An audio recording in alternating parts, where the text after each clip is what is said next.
saying, man, if the streets ain't talking about you, man. If I can't spin a block and find out about you, man, the people ain't about you, man. It's your boy A Butta, and I'm back with another episode of that Streets First Podcast. Man, this one right here, y'all already know how your boy do. This for Harlem, you dig? This for New York City, man. Paid in full, you dig? Don't get it twisted, man. I went and got my family, baby. Had to come and talk to I call the king of New York, you heard? Don't get it twisted, man. Got the family in the building. Hey, what's Killer up? Cam, you heard? Congratulations what's going on on? You're doing, man. You know me, Flea, man, trying to make a way, stay out the way to make a way, you know what I'm saying? That's what's up. I wanted to, and hit my listeners with the history of you growing up in Harlem and, being the icon that you are, the legend that you are. Speak on, let them know what it was like, from school, from high school and everything, the things that you've seen growing up in Harlem. Give us a little bit of that background. Well, I'm from 140th Street and Lenox Avenue. You already know. I'm 40 now, so I'm 41 actually, but just growing up as a teenager in the late 80s and mid 90s, it was a lot of drugs and violence, and basketball was a way for me to make a way out of the ghetto, you know what I'm saying? Everybody sees Cam as a rapper and everything else, but basketball was my first love. I always rapped, but it was just a hobby. Right. And I played in an era where everybody was good, you know what I'm saying? It wasn't like 2 or 3 people being good. Everybody was pretty good because I guess everybody had the same goal of trying to make it out, Competitive, huh? Yeah, like you go to Harlem now, nobody knew Harlem would be what it is today. Everybody was trying to get out. Nobody knew it would be a bike lane and like Red Lobster on 121st Street and 7-Eleven. They spicing it up. Yeah. Harlem's very eclectic. You go out there tonight, 3-4 in the morning, you'll see a white lady walking a poodle. You know what I'm saying? It's different now. Yeah. Migrating. Yeah. They trying to call it Soha. Yeah. It's gentrification.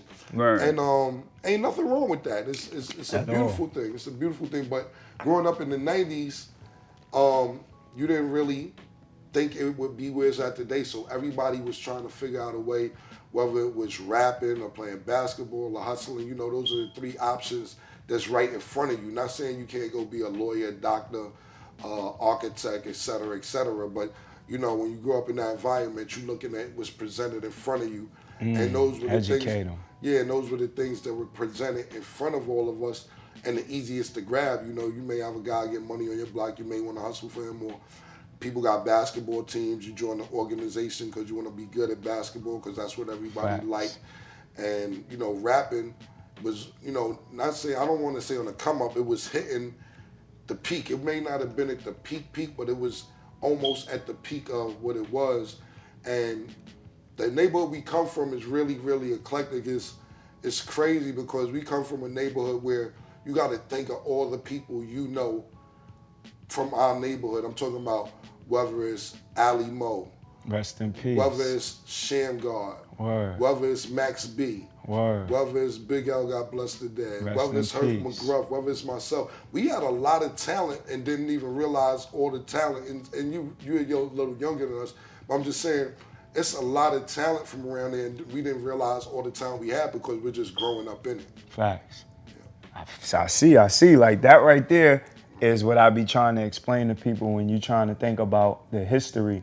I try to explain to people growing up and being able to see you guys, every day watching this with my own eyes. It made me feel like I needed to try to chase and be around the things that you guys were around. And, that right there helped me get to where I'm at today. You know what I'm saying? Like I learned a lot from you. You know what I'm saying? Appreciate that.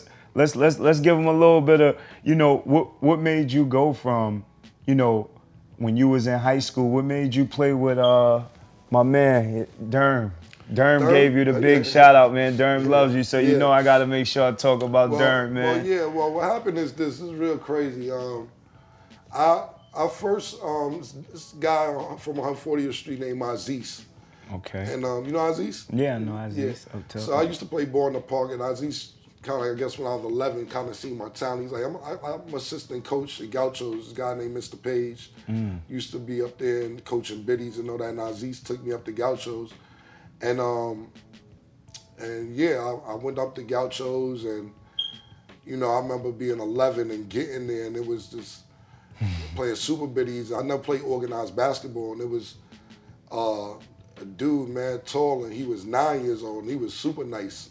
This happened to be G-Dog. Okay, like, shout out to Gary Saunders. Yeah, my man G-Dog. I didn't even know he lived across the street from me at the time.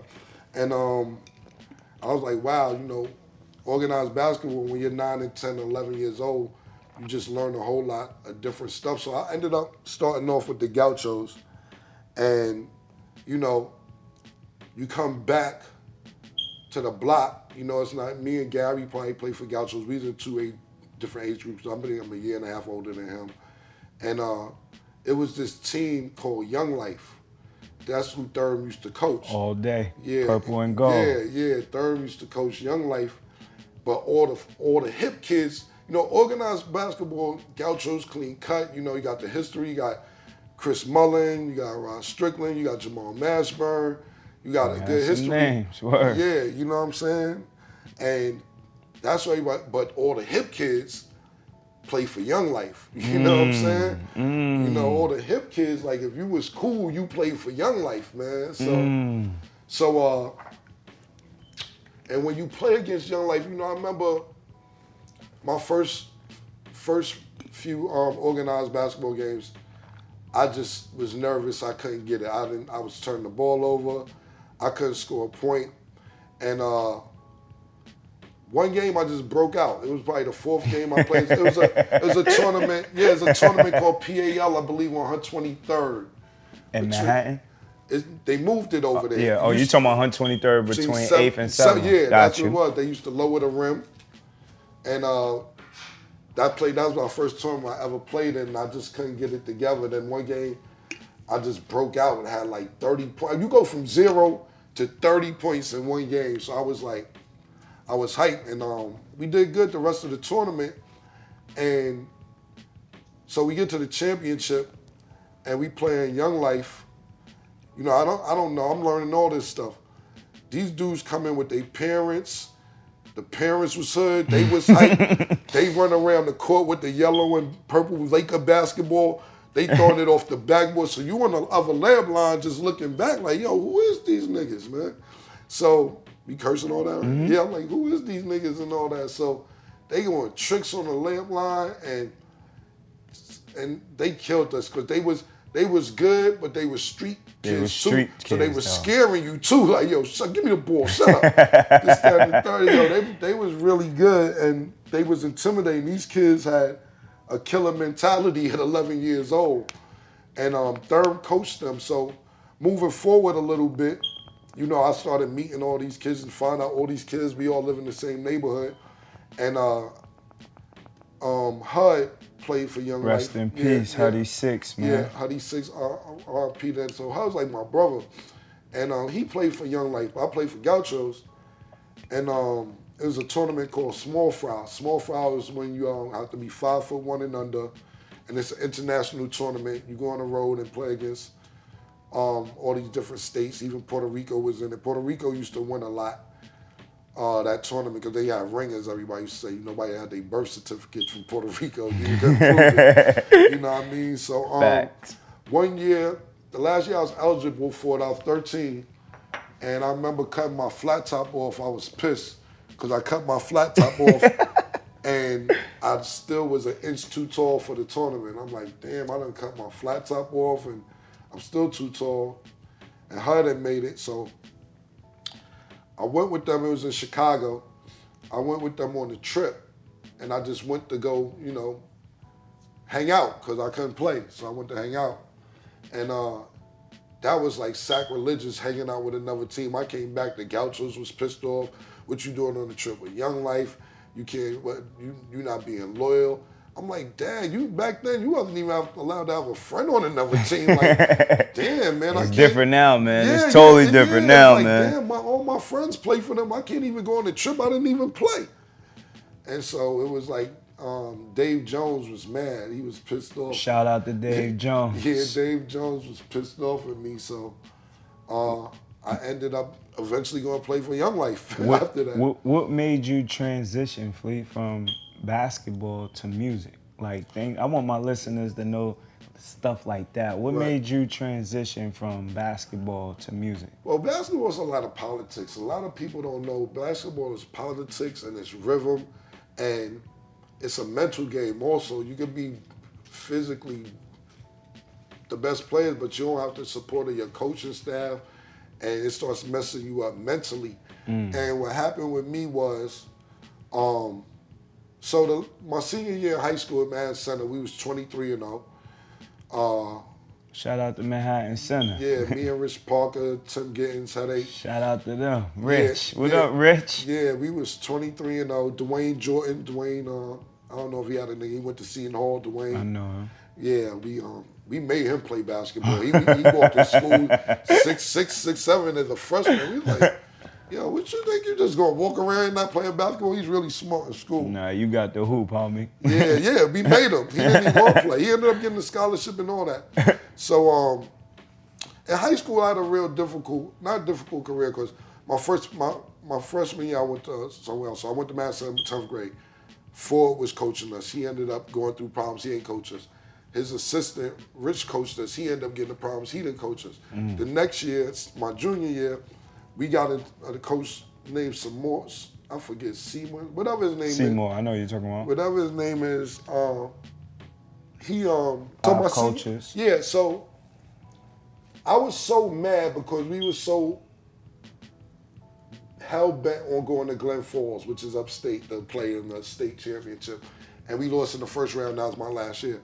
I didn't go back to school. After we lost, I never went back to school. And my son's mother, she's a year older than me. She went to school in Albany. I went up there and started selling weed. And then I was like, I can't do this. I got to go to school. And everybody kind of turned their back on me. Mr. Lloyd turned his back on me because I was playing for Riverside at that time. And the one person, man, I heard he died. I haven't spoken to him yet. This guy named Rodney. This dude Rodney was like, Cam, man, what are you doing? And I'm like, tell the truth, I don't know what the hell I'm doing. I've been lying to my grandmother saying I'm going away to school. I have no school offers, no nothing going on, man. And everybody in organized basketball, they turned their back on me. And this dude Rodney, I guess he was doing street basketball, a white dude. He used to be around little games and stuff. You know Rodney, right? He died. I know you're talking about. Yeah. Yeah, God bless. Rodney he made a call and I went to school the next day to Navarro Junior College. And I went I didn't even play ball with Rodney like that. He just used to be around the games and hooked me up with a school. If I'm not mistaken, Rodney Parker. Yeah, exactly. Yep. And we knew each other, but I never played for him or nothing. That dude made a call and I was in Texas a day or two later. I went to Navarro Junior College, and I'm sitting there a little upset because I'm like, dang, I end up having to go to junior college, boom, boom, boom. But you get to junior college, niggas is nice. You like, yo, shit. Snapple facts, these niggas was not trash. Yeah, you thinking you going to some shit about to bust niggas' ass, and it's a bunch of nice niggas there in junior college. So just fast forwarding, I tore my hamstring in my first year. I redshirted. Went out there, did some knucklehead shit. Because I had too much time on my hand, I couldn't play. I was going out there and found out, everybody know Walmart now. 1994, there wasn't no Walmarts in New York and Jersey. So you go to Walmart, buy guns and potato chips and bullets and deodorant. And I just went out there and bought a gun, and I was bugging. So I got kicked out of school in Navarro. And when I came back home, Mase had went to college, but he was almost in the door rapping. He met this guy named Kuda, and Kuda was schooling Mase on how to do professional music. And so when I came back, Mase was in the loop with somebody who already worked with Biggie Smalls and people of that nature. So I was hanging out with Mase and trying to do the rap thing, still playing ball and everything, but I wasn't practicing like I used to. I'm not a natural basketball player. I'm a dude that used to practice 2-3 times a day. I wake up out my sleep and go play basketball. And at that time off, I redshirted, came back home, started hanging out with Mase. I played basketball 2-3 times a week, wasn't working out. And I played a tournament in the summer. This is when they first started that tournament on 119th between 2nd and 3rd, the first year. And I went and played in that tournament, and some bum-ass niggas was busting my ass. Like some niggas that I used to kill was killing me. And they couldn't wait to get revenge on me. And I was sitting there like, damn, I fell the fuck off in like 8-9 months. Like, how the fuck I fall off like this? I know what that feels like. yeah. Hey, yo, shout out to you, Sap. Don't worry about it, but keep going. Yeah, you just had a bad game. With you. Like that game, trust me, my nigga. Let me tell you something, I watched that game. Not to get off the subject, you and Sap, I watched that game like 5-6 times. If you would have, your first shot rattled in and out. If that shot would have went in, I believe it would have been a whole different game because your confidence would have been different. And another thing, the East Side was supporting more than the West Side, so you had the adrenaline, the momentum. But your first shot went in and out. If that shot would have went in, I believe that whole game would have went different. Changes. Yeah. But and no disrespect, I'm not saying A would have won or you would have won. I just, basketball is rhythm.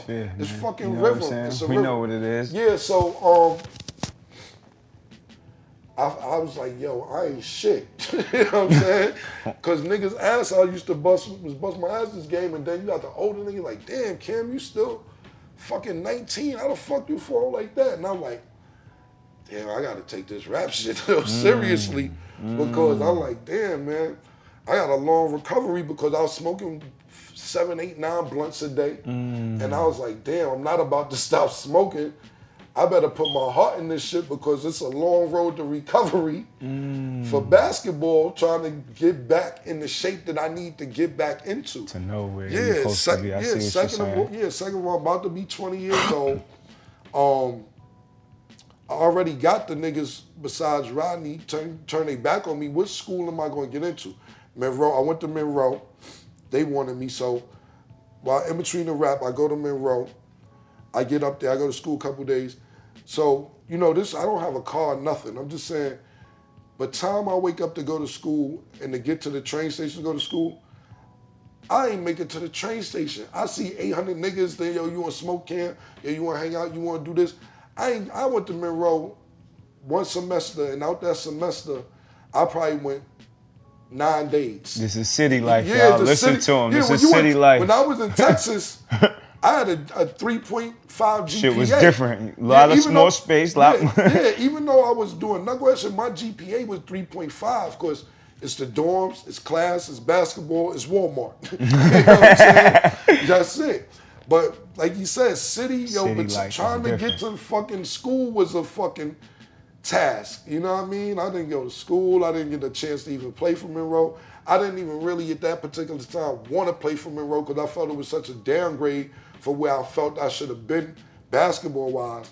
And Mase ended up getting his deal, and I hung out with Mase and just held Mase down until Mase introduced me to Biggie.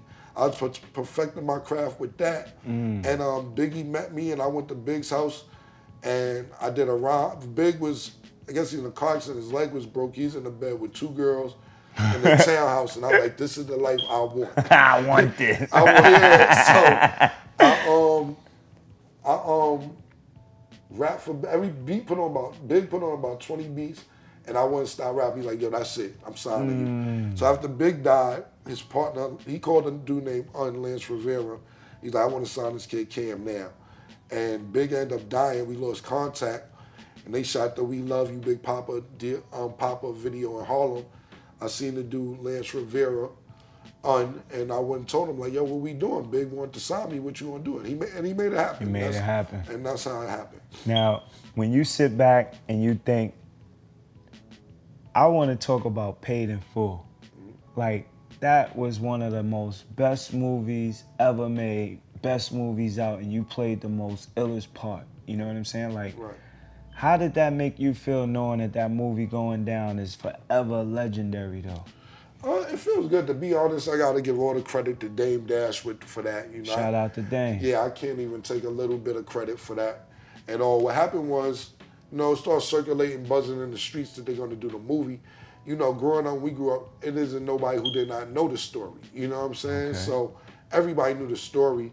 And I got a chance to audition for the movie. I mean, it wasn't, you know, real quick, Dame, without putting too much of his business out there, Dame was getting money. Okay. And Dame gave me opportunity. Dame used to say this shit when I was a teenager, and he was, you know, Dame's older than me about 5 or 6 years, and he used to be like, when I was 15, 16, like, yo, Cam, man, I got this rap group that's coming out. Then he had a rap group. He's like, Cam, I'm gonna do a sports agency. It's time for you to go pro. Holla at me, make sure you do it. Dame a fast, so you know, Dame was getting money, so you kind of be like, I believe this dude, but then you be like, he might be crazy. You know what I'm saying? Bro, like, yo, this dude is talking about doing a lot of stuff. And I just started hanging out with Dame all the time because it was more or less like, I knew dudes doing stuff and hustling and playing ball, whatever. Dame was more or less showing and proving. You're like, you know a dude hustling, and they'll give you $20, you be like, thanks. But then you got dudes hustling, putting up in cars and got jewelry, and Dame was one of them type of dudes. And I'm from 140th and Lenox, but my grandmother lived in 1199. And Dame lived in 1199, but he chilled on 142nd and Lenox. So when I go home after I moved from 40th to the east side, I still would go to 40th every day. I used to go to his house, and Dame used to just be scheming. I just became his little man and all that. So, you know, getting older, we kind of separated, doing our own thing.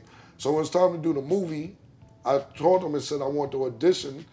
I got the script, and when I went to audition, excuse me, I knew my part, I knew the lines, I knew the story already. So like when you auditioning, you gotta read with somebody. Somebody's reading from the script, and dude, like say you read from the script. I knew my lines. This is beautiful, go ahead. No, I knew my lines, and then I was like reading this a part in the script where you had to pull a gun. I pulled a real gun out. That's what I was about to say. That's what I heard. I was like, hey, yo, calm down. I'm like, yo, I need this part, yo. They're like, Cam, calm down, put the gun down. You did excellent. So, yo, I need this part, man. You feel me? Dude I'm reading was like, yo, chill. Yo, Dame was like, hey, Cam, it's 2 white dudes with Dame. I'm like, yo, not here to hurt nobody. I just want this part. Yo. And then Dame called me probably like 3 weeks later, like, yo, it's looking like 90% you gonna get this part, man. And I called me and I got the part, and I went up. A lot of people don't know about 80% of that movie's filmed in Canada. You know what I'm saying? Most of that movie's filmed in Toronto, and I went up there and did the movie, and I knew I had to do a decent job because I wasn't gonna be able to come back home and not do a decent job after hear it on the streets. Facts. Like, I swear to God, I probably got 3 stylists fired because I used to call Dame all the time and tell on people. Because you got people who styling the movie from Canada going on Fed magazines. They'll look in the magazine and be like, oh, Alpo wore this night. And there'll be like some electric blue pants like he might have wore for Halloween. I don't know. I'll be like, miss, they don't dress like this. Oh, you don't know what you're talking about. I don't know what I'm talking about.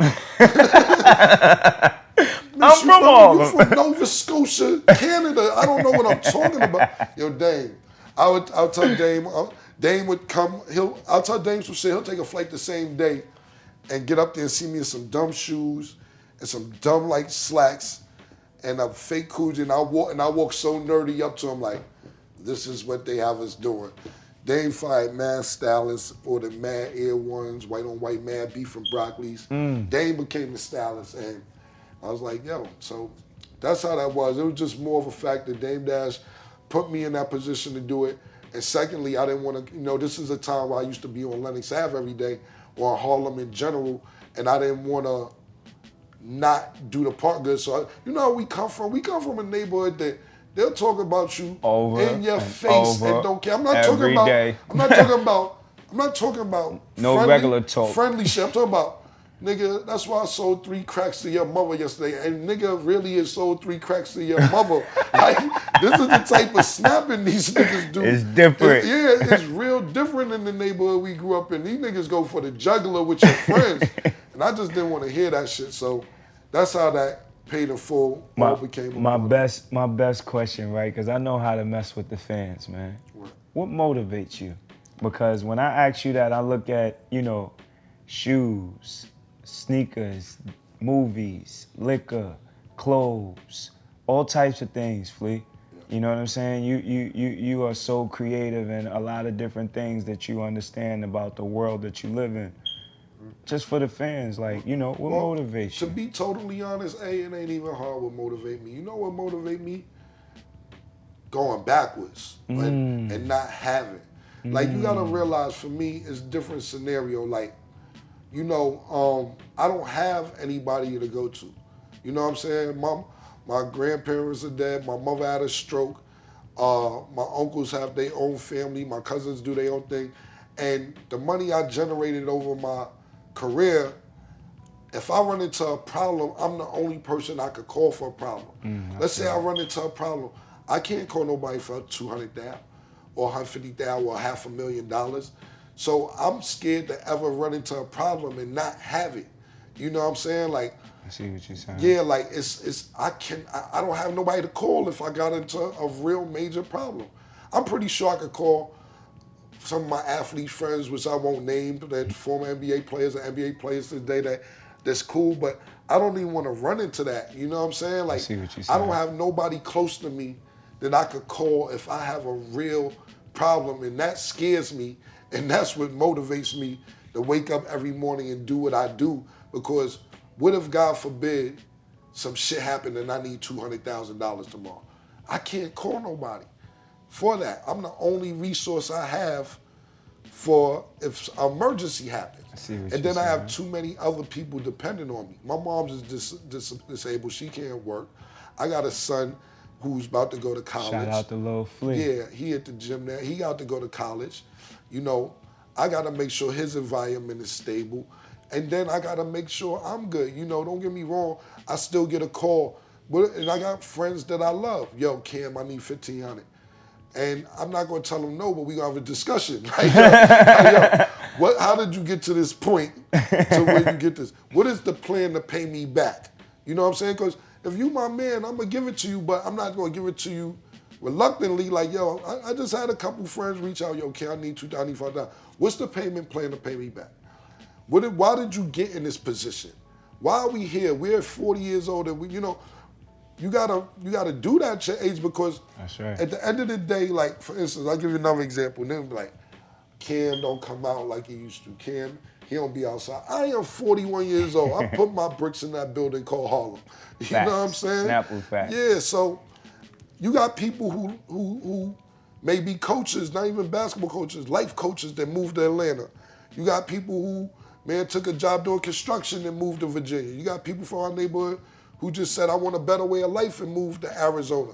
Why? Because I'm the rapper, I got to come back every day. Where are these dudes at who went and did construction in Arizona? Why you ain't holding them reliable to come back? You know what I'm saying? Talk to him. You know what I'm saying? I'm 40 years old, man. I come back. Look, be happy I come around. Facts. You know, I put a lot of bricks in that building over there. And, you know, I love coming over there. Just sometimes I call it the gimmies. They ain't just over there, it's everywhere. Okay, yo, Cam, give me this, give me that. Give me this. Yo, I need this. Let me hold this. I'm in the borrowing. You want to borrow, you can borrow, and you're held accountable. You know what I'm saying? So I ask for my money back. Cool, because I don't work to give out money. Because you know why? Hey, you was there. I bought everybody furs. I bought everybody diplomat chains. I bought niggas furs, chains. I bought niggas cars. And niggas don't remember yesterday. They don't remember it. Not saying that the people I bought it for is unappreciative. I'm talking about just in general, nobody remembers this stuff. Nobody remembers, Cam bought motherfucking 25 furs for the whole neighborhood and spent $80,000 on it, or spent $100,000 on chains. Look, that shit was cool in your 20s. When you get 30, your mid-30s and 40s, you have different responsibilities.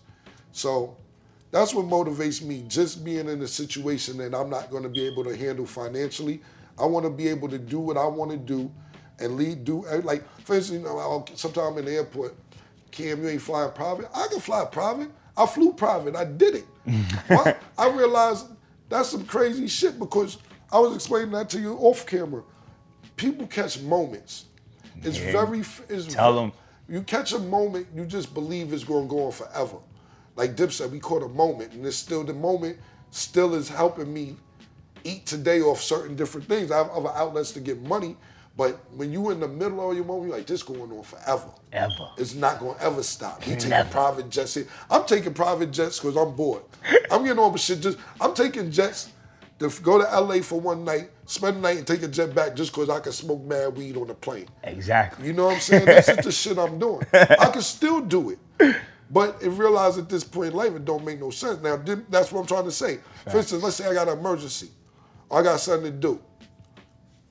I'm going to go get on the jet because it's an emergency, go do it. But if I got a day or two to get there, I'm just take first class. I'm going to get there. Everybody is not Jay-Z. You know what I'm saying? It's a thing. You said a nigga could go into this, if niggas could go and cop the moment. Yeah, if you could go cop the moment and be in Walmart. Because you could cop a moment. People think the moments are forever because you in it. And then when it died down, you start looking at all the niggas around who still may be doing something. Oh, this nigga's a sucker. He ain't giving me this, he ain't giving me that. Yo, you was eating in that moment. You gotta realize, and it's hard to realize when you in it, that this moment may not last forever. Let me take this and invest in a car wash, a restaurant, a library. Educate them, in a moving company, in a grocery, whatever you want to invest to, take it because when you get in rap money and you out here and say, oh, these niggas old, this old. You next.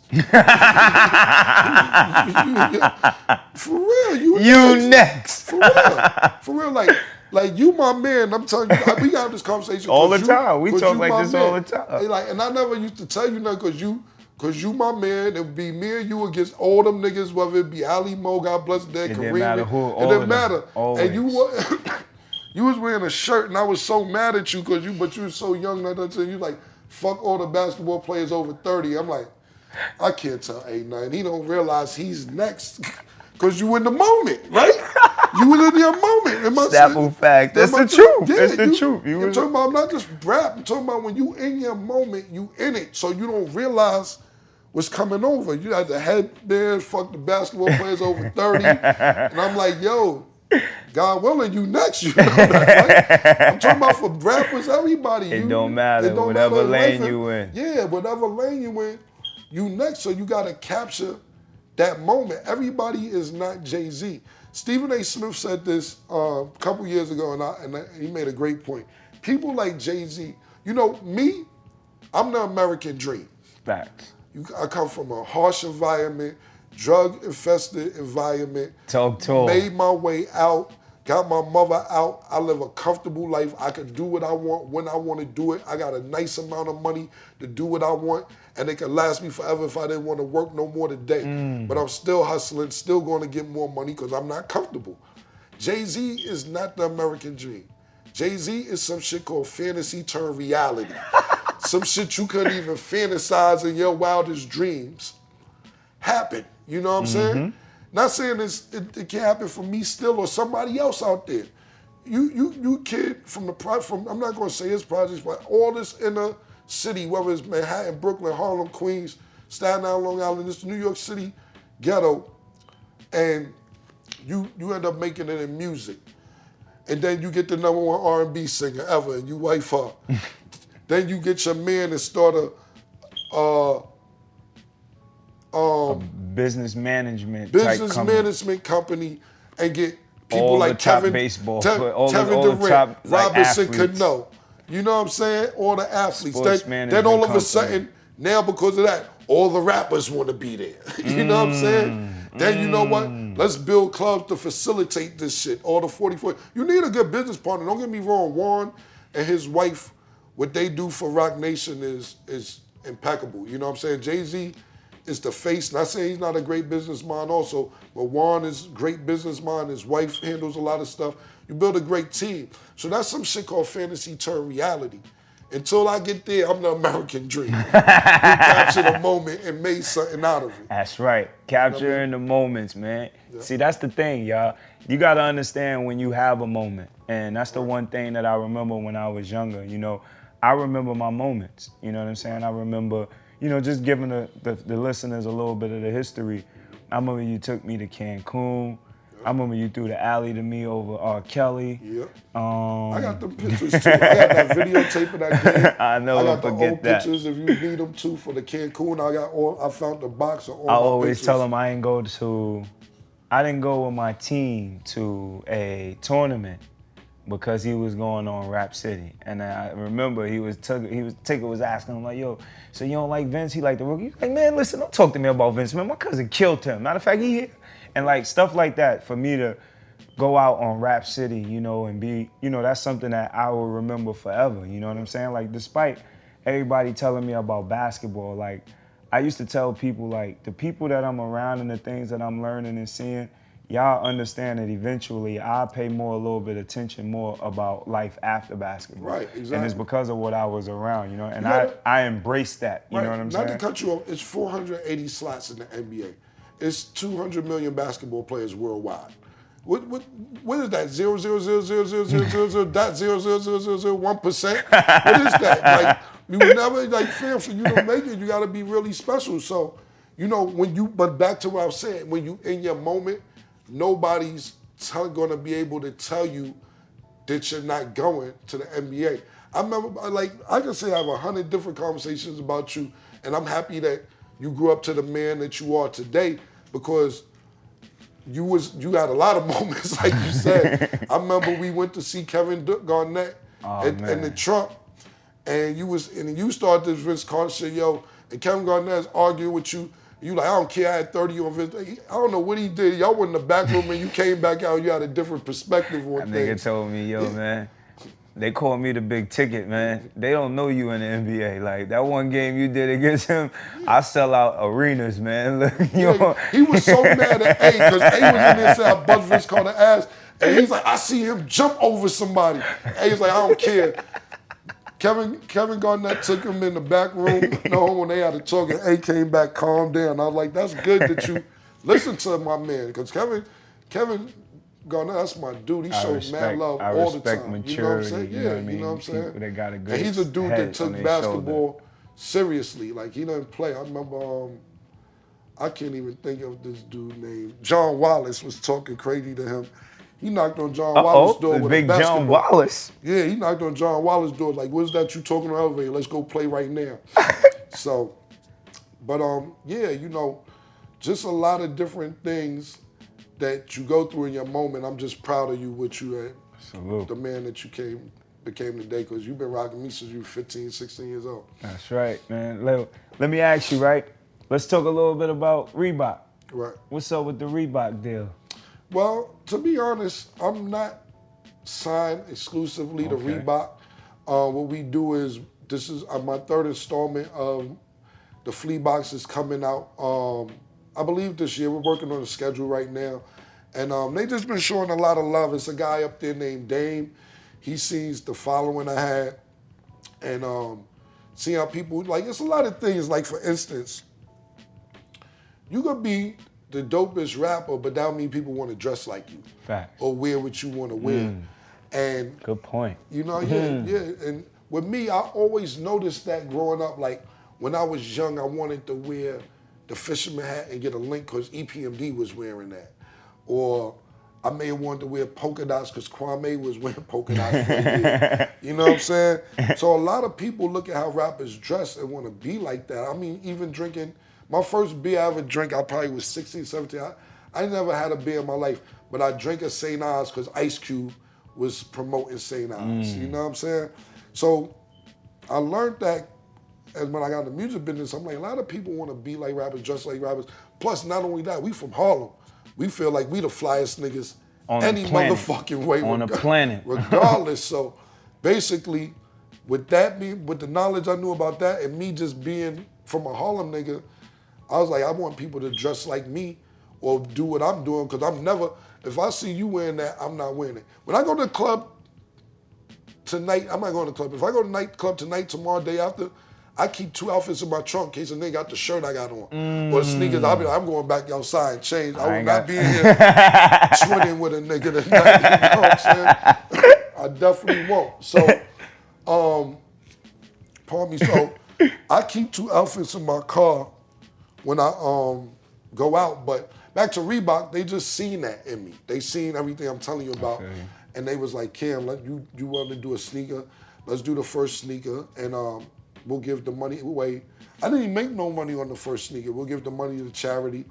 And that sold out in 2 minutes. Then the last, the pink sneakers we just did, that sold out. They did that on Cyber Friday, I believe it's called. As soon as it went online at 12 o'clock, it sold out in 45 seconds, all the sneakers. Ooh. So we're on our third installment, and Reebok been showing me mad love. And I got to thank them for that because it wasn't like it was a bunch of... Shout out to Reebok. Yeah, it wasn't. You know, I had a couple different offers, but Reebok made the best deal. And, you know, everybody, I'm not a bandwagon type of dude, so Reebok really wasn't on everybody's radar like they used to be since Iverson was going. Reebok was busting a stupid move back when Iverson was there. You had Shaq, you had Sean Kemp. Even right now, Floyd Mayweather doesn't promote it, but when he boxes, he wears Reeboks. And they're really big in the UFC. All the UFC fighters are sponsored by Reebok. So let's talk now about just a little bit about the music now. You know, I'm touching different subjects, you know what I'm saying, making sure I get a little bit on my show. Absolutely. You know, with the music, you know the people love your music. Right.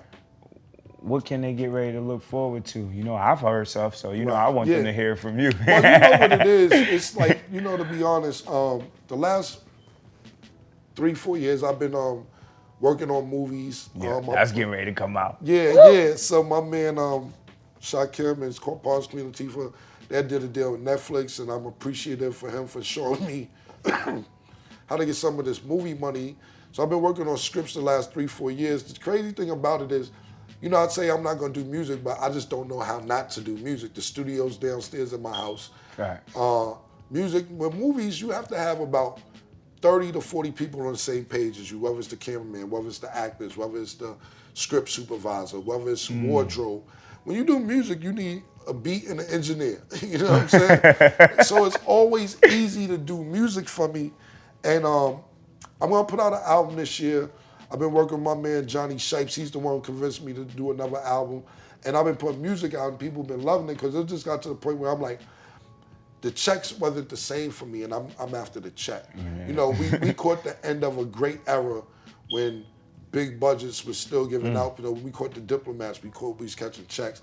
The internet messed niggas' checks up. You know what I'm saying? Changed a lot. Yeah, so now you have to learn how to get money from streaming and how to count record sales through streaming, and a lot of physical sales have went down, and I'm from a lot of my fans are physical buyers. They don't download. Word. So I started shying away and figuring something else out to do, but people want the music, so my man Johnny Shipes, who works with Joey Badass, and you know, he's a dude who helped discover Sean Kensington, et cetera, et cetera.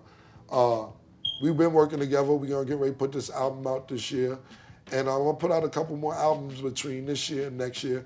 And then I'm gonna focus at the end of next year. I'm putting out a movie this year also, but I'm transitioning into full-time movies and full-time television. But the music always be there because I don't know how not to do it. Dipset TV? I smoke a blunt, and I think I'm just smoking a blunt, and all of a sudden I'm watching TV and I'm rapping to myself, and I don't even know I'm doing it. I'm like, what the fuck am I doing? Because once I smoke a blunt, I just get wild creative. So, like, you know me from an era where I would smoke 50 blunts a day. That was a job. They were already rolled up for I was about to tell you. I would buy the $50 a dozen, and I would pay somebody $2 a blunt to roll up the whole 50 box. Facts. $2 a blunt is a job for somebody, so you get $100 to roll up a 50 blunt box, and that 50 blunts will last 3 days. So, I don't smoke like I used to because, unless I'm being creative, when I'm in creative mood, cool. But what blunts do for me now, getting older, it makes me not give a fuck, and the business will go out the window that I need to take care of the daytime, and I'll just be 100% creative. Now, if I don't have no business to do in the daytime, I'm smoking. I'm gonna sit and write 10 songs because I don't have nothing to do. Nowadays, I got shit to do in the daytime, so I'll smoke when I come home. I'll only smoke 1 or 2 blunts at nighttime, and it'll be right before I write and then right before I go to bed. Get high. Yeah, because blunts make me not care about whatever else the fuck I gotta do. Like, fuck everything. So, I don't know what happened over the years, but that's what happened. Hey, before I get ready to let you go, right? I'm just curious, right?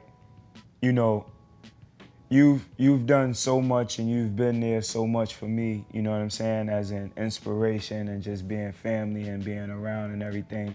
You know, can you let the fans know, you know, what was that like for you to get ready to know, and I hope you ready for this one, Fleet. What was that like for you to know, like, you know, just back in your time, your era at that time, losing HUD, man. You know what I'm saying? Like, HUD was really like a big person to you, you know what I'm saying? He was a big figure to me growing up in Harlem, you know. He one of the reasons why I started playing with St. Mark's, him and Mike Bruno. You know, I just want you to give the fans, you know, a little few minutes about HUD and a little few minutes about Max B. Well, with HUD, I knew HUD literally since we was 3 years old. We went to Shelter in Arms together on Fifth Avenue. So that was like my brother, you know what I'm saying?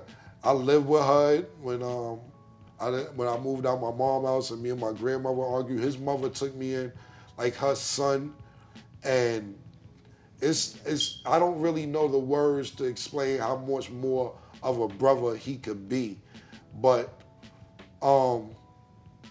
it was just, you know, what really made me happy but sad is just seeing the love at his funeral was just, I've never seen anything like that. I think maybe the Biggie funeral I seen on television, I wasn't there, can only compare to his funeral and how many people loved this dude. Because the thing about HUD, this dude, you know, I get selfish with him and be like, yo, why you speaking to them? Why you speaking to him? How to have you in a room with somebody you hate and then make you realize you don't know why you hate him? You know what I'm saying? Like, that's a gift. Yeah, like he had a gambling spot. He had a couple, and you'll go in there and you'll go in this gambling spot. He'll be like, it'll be some dudes from the hill, let's just say, in there, or from uptown in there, and you'll be like, fuck is these niggas doing in here? And he'd be like, you got a problem with them, Camron? I'll be like, I don't know, I might. And they'd be like, okay, let me talk to you over here. What are you mad at them about? They're not mad at you. Are you mad? Tell me what's going on. You know you're my man before anybody else, but that was what's the actual problem with them so we can resolve it? I'm like, I don't even know why I'm mad at these niggas. You know what I'm saying? Because, like, let me give you a question, an example too. Somebody asked me before we get, not jumping off, but I'm giving you an example of that scenario I was talking about. Somebody was like, Cam, would you rather have money and no friends or not have money and be cool with the whole world? I said, listen, I'll take the money with no friends because growing up, like I said, I don't even live in Harlem in years, but growing up in Harlem, you come outside your building, it's a dude from across the street or up the block, whatever you want to say, that you hate and he hates you, and y'all look at each other for 10, 20 years, and y'all both hate each other, but you don't even know why you hate each other. But in your mind, you be like, if this nigga ever say nothing, I'm gonna knock this nigga out. And I'm pretty sure he's saying the same thing about you, and you don't even know why you hate the nigga. You just walking past a nigga for 10 years and... The competitive nature of NYC, boy. It's just like, yo, it's a dude today. We don't speak. We still look at each other today. I'm talking 41 years old. We don't speak. Me and this nigga still walking past each other and walking past each other like this today. You know what I'm saying? So, you need to change something? All right. So, so back to what I'm saying about HUD. He's a dude that will point that out and be like, you have no reason for not even liking this dude. And I'm like, well, I guess I am cool with these niggas. 52 mind fake you out. And next thing you know, you in pictures with niggas that you never spoke to your whole life. And that was HUD's gift, is bringing people together, having fun, enjoying life. And I was kind of selfish because I knew him since we were little and I only wanted it for our circle. But you can't, you know, some birds, colors are too bright to be caged, man. And that was just HUD. He was just, you know, Harlem loved him. And his funeral, and for those people who don't know, you can actually Google his funeral. You type in Huddy 6 funeral and you'll see exactly what I'm talking about. Wow. Yeah. Now, real quick before the last one, you know, Max B, you know, growing up with Max B, man, like, he's locked up, he's getting ready to come home. What's it like with Max, man? You and him had a little special relationship too growing up. He watched and followed you a lot, man. He caught a wave off of your wave. You heard? Well, you know the thing is with this, I catch a lot of slack on the block. I grew up over here, so I'm keeping it 100. I know. I catch a lot of slack because he didn't sign directly with me. You know, he had signed with Jim, even though Jim's Harlem or whatever. I'm saying, people like, oh, Cam, how you let Max? Thing is, I'm being totally honest with you, and I'm gonna tell you straight up and down. Max B name is Charlie Rambo. We call him Charlie Rambo. Charlie used to, growing up park playing ball, I'm talking about teenage years. He'll pee in a bottle and pour it on the bums. Because usually, that's one thing about Harlem. That's what I'm saying, the gentrification shit. I'm not mad at it.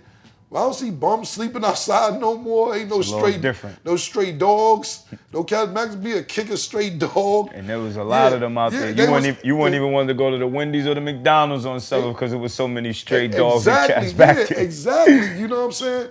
So I know Charlie from that era. And so, Max would get in trouble, not get in trouble. He wasn't Max. I'm calling him Max. His name was Charlie Rambo. That was his nickname. And so one day I'm in front of the Dirty Kitchen, chilling. That's a restaurant in Harlem, for those who don't know, like a little hole in the wall that everybody goes to. I'm out there one morning, and Max had just got out of jail. And he comes up to me and like, yo, Cam, I'm rapping now. But I'm just laughing because Max is so funny. I can't take him seriously. I'm like, yo, he like, nah, man, I'm rapping. He said, we need to get this shit clicking like Dorothy's heels, man. I said, yo, Max, I can't. He said, yo, my name is Biggie. So I'm just laughing the whole time he's telling me this shit. I'm just laughing because I don't know Max the rapper. Max. Yeah, I know Charlie Rambo. We from the same block. I don't know Max is no rapper, man. So he tell me get this shit clicking like Dorothy Hills. I'm Biggie. I said, what's Biggie? I'm Biggie mixed with Machiavelli.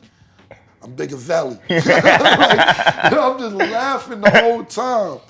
So he told me, I see him again, he told me again, and because I know Max from something different, I just couldn't take it seriously. And him and Bruno started doing what they was doing, got with Jim, and them niggas got on, and let me tell you something, I'm not one of them niggas to be like, fuck, yo, why you do this? I'm happy for anybody from my neighborhood, how you make it out and doing what you got to do. Because a lot of people will be like, damn, Kim, how you do this? How you let this go?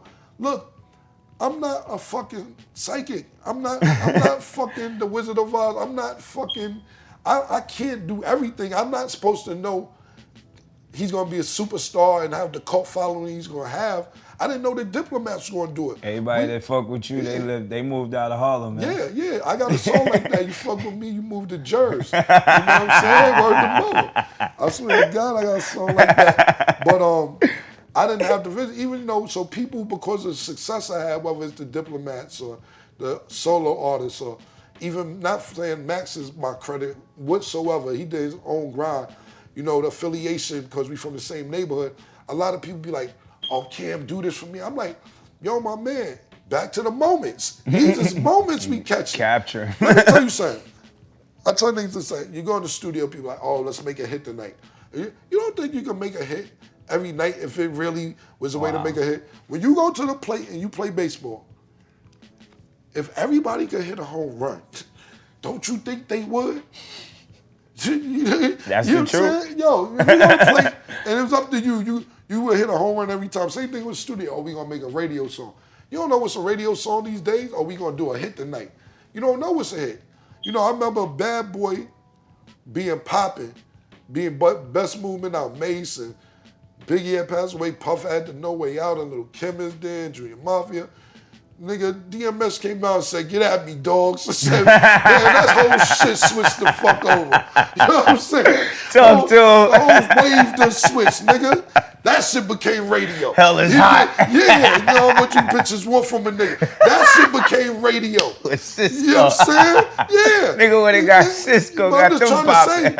You don't know what's going to pop. You know what I'm saying? You go saying. from the niggas dancing with suits to a nigga with a chain on his neck and his sleeves cut off doing pull-ups on dirt bikes. You know what I'm saying? So how's it going down? You know what I'm saying? You don't know.